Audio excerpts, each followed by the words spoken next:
Xiaomi 12T baru aja launching di Indonesia nih guys. Dan Yuzon Tech jadi salah satu pihak ya yang bisa pakai smartphone ini jauh sebelum peluncuran. Gue udah pakai semingguan kurang lebih dan gue merasakan banyak hal sih plus minus dari smartphone ini dibandingin sama seri sebelumnya. Pengen tahu lebih detailnya apa? Mendingan tonton terus video ini, tapi sebelumnya subscribe dulu channel Yuzon Tech, like videonya, kasih komen, share juga jangan lupa. Yuk nonton!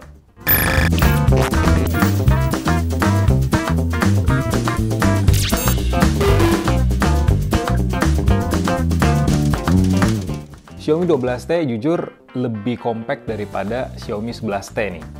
Dan secara form factor juga smartphone ini lebih berkelas lah dibandingin sama seri sebelumnya, terutama dari desainnya. Smartphone ini desainnya upgrade dibandingin sama seri sebelumnya yang kayak mediocre. Xiaomi 12T desainnya mirip kayak Xiaomi 12 series dengan bingkai kamera yang kelihatan lebih besar. Dan juga bagian layarnya yang nggak ada lengkungan sama sekali di tepiannya.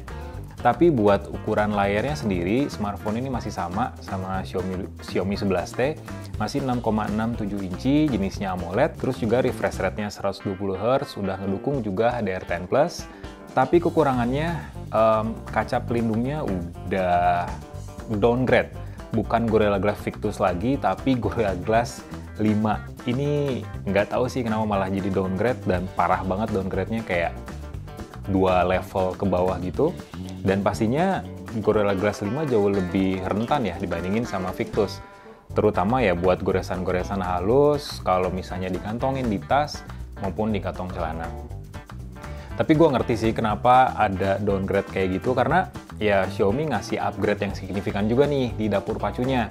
Secara spesifikasi dapur pacunya ini punya peningkatan yang signifikan. Kalau sebelumnya pakai Dimensity 1200 yang masuk ke kelas menengah lah ya. Nah sekarang udah kelas flagship, Dimensity 8100 Ultra. Nah Ultra di bagian belakangnya ini tagline atau ya bisa dibilang meracikan langsung, campur tangan langsung Xiaomi ketika MediaTek bikin Dimensity 8100. Dan prosesor itu memang dikhususkan buat smartphone flagshipnya Xiaomi aja.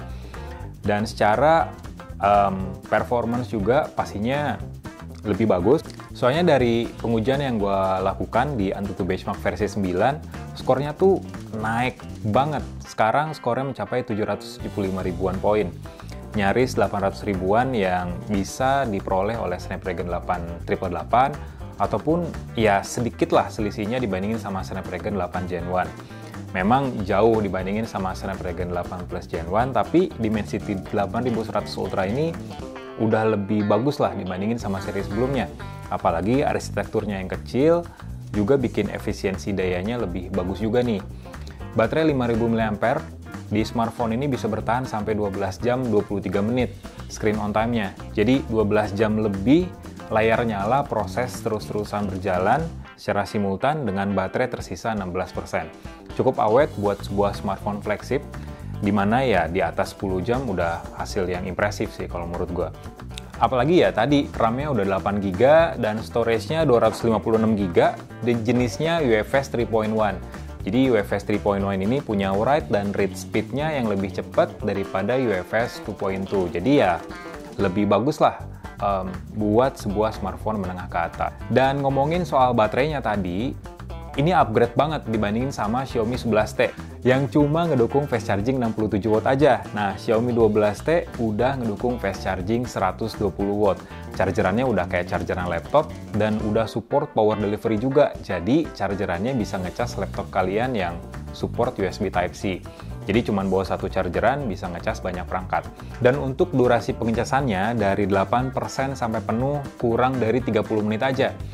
Jadi singkat banget, apalagi kalau kalian nyalain mode boost yang bisa secara otomatis aktif ketika baterai benar-benar dalam kondisi drop ataupun ya di bawah 5%. Jadi bisa kalian nyalain buat mempersingkat waktu pengecasan dari 0 atau 5% sampai 60%. Dan 60% ke 100%-nya bakal dapat input listrik yang lebih lebih kalem lah, nggak kayak dari 0 sampai 60 ke full itu bakal lebih kalem karena buat menjaga life cycle baterainya biar nggak cepat rusak dan biar smartphone-nya tetap aman, nggak overheat juga. Nah, Xiaomi 12T ini punya kamera yang plus minus sih. Plusnya kamera utamanya udah 108 megapiksel dan udah didukung OIS juga, Optical Image Stabilization, terus kamera selfie-nya udah 20 megapiksel nih. Upgrade daripada seri sebelumnya. Cuman sayangnya, kamera ultrawide-nya tetap 8 megapiksel nih, sayangnya yang makro. Kalau di 11T 5 megapiksel dan udah support autofocus, jadi kita bisa motret makro dari jarak dekat dan dioprek fokusnya. Nah, di Xiaomi 12T fokusnya udah fix fokus dan sensornya cuma 2 megapiksel aja. Jadi kayak kamera gimmick yang nggak penting juga, mau ada mau nggak butuh juga sebenarnya. Yang butuh sih 108 megapikselnya karena udah support OIS. Jadi kalian bisa merekam video secara stabil, didukung AIS juga, Electronic Image Stabilization, dan kalian bisa motret foto malam dengan stabil dan minim noise karena OIS ini. Untuk hasil-hasilnya bakal gue tampilin juga kamera utama, kamera malam, sama kamera selfie-nya.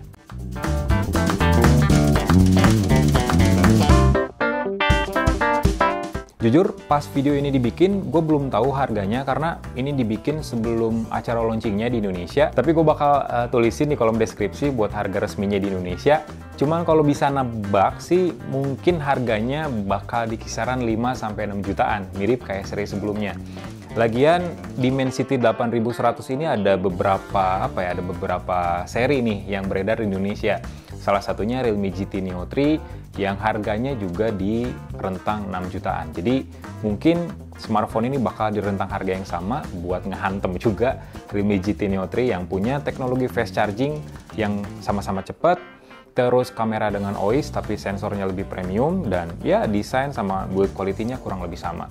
Gitu aja sih review Xiaomi 12T dari kita, Yuzontech. Like videonya, kasih komen, share jangan lupa. Subscribe juga channel Yuzontech dan nyalain loncengnya biar tahu nih update terkini, update kekinian di dunia pergadgetan. Bye!